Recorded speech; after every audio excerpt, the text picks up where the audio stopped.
when Nathan entered the house. That evening I knew something wasn't right. It wasn't the customary late-night shuffle, where he loses his tie, drops his keys on the counter, and murmurs about the lengthy hours at the station. No, this was different.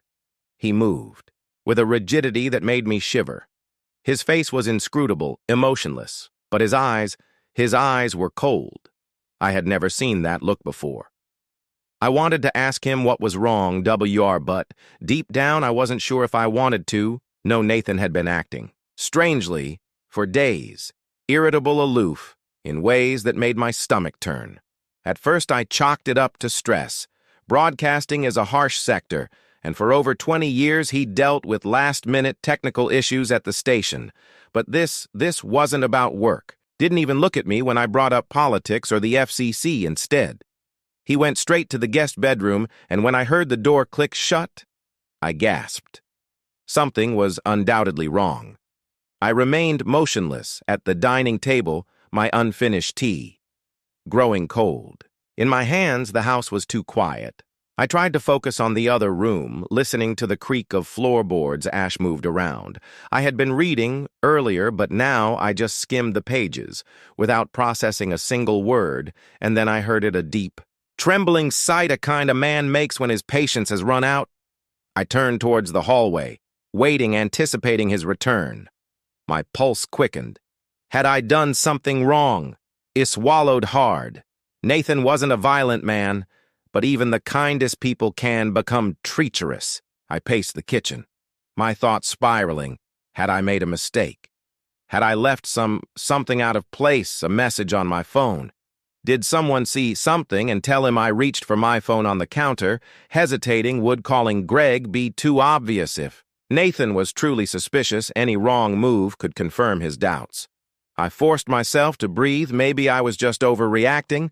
Maybe I was just tired, but deep down, I knew better. I walked to the guest bedroom, hand hovering over the door, unpressing my ear. To the wood silence somehow that was worse. Nathan never slept in the spare room even after our worst arguments. He had always stayed in our bed, so why now? My fists clenched. If he knew something, why didn't he confront me? Did he think I would just sit here waiting for the axe to fall? Frustration churned inside me. I spun around, headed back to the kitchen, and grabbed a wine glass. I wasn't getting through this sober. The first sip burned, but it didn't ease my nerves. I pulled out my phone again, scrolling through my texts. Nothing from Greg. The clock read 11:42 p.m. I'm sure Nathan was still awake. I tapped my fingernails against the counter, debating, should I act like nothing was happening, go to bed, or should I knock on that door and demand answers? The thought made my stomach churn. Instead, I opened a blank message. Hey, everything is fine. My thumb hovered over the send button, then I deleted it. Greg would ask why I was nervous. I couldn't afford to show. Fear had tightened my grip around my wine glass. If Nathan was playing a game, I needed to be careful. The walls were closing in, and that terrified me suddenly. My phone vibrated. I nearly dropped my drink. Greg, everything okay?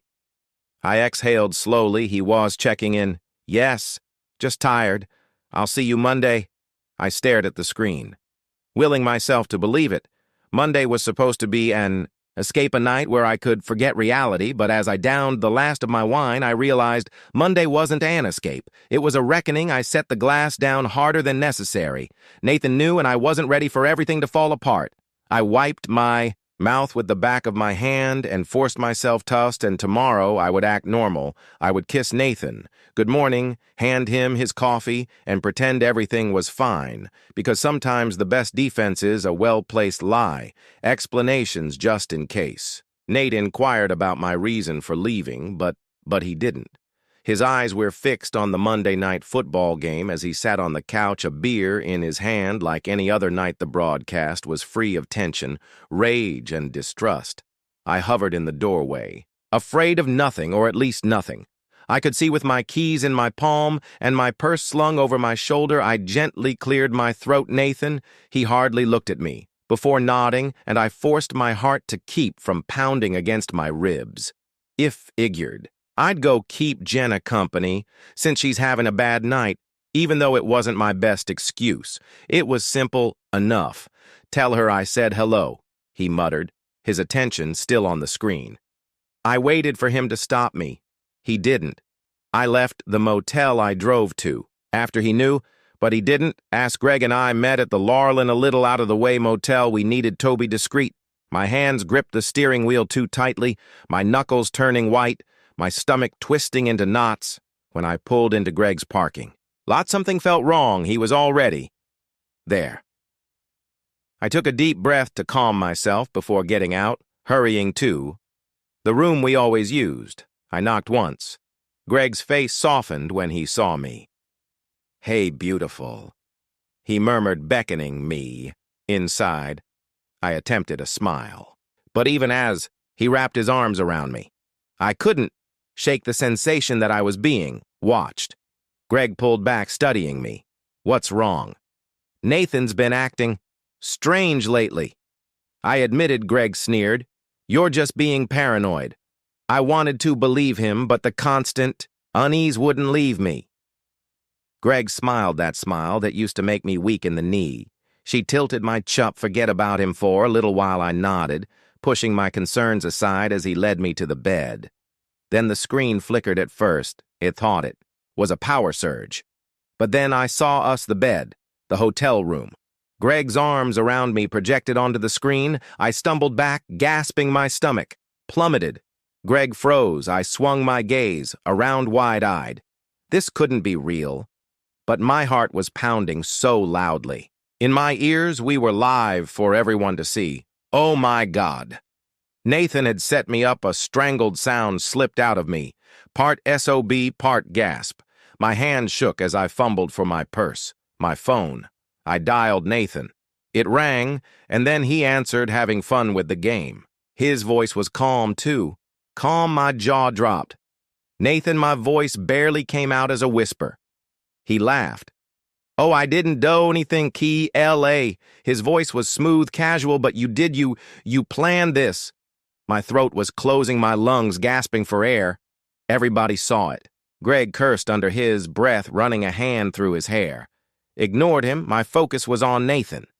"Nathan," I whispered, "please don't do this." His voice turned cold. "You made your choices, now live with them."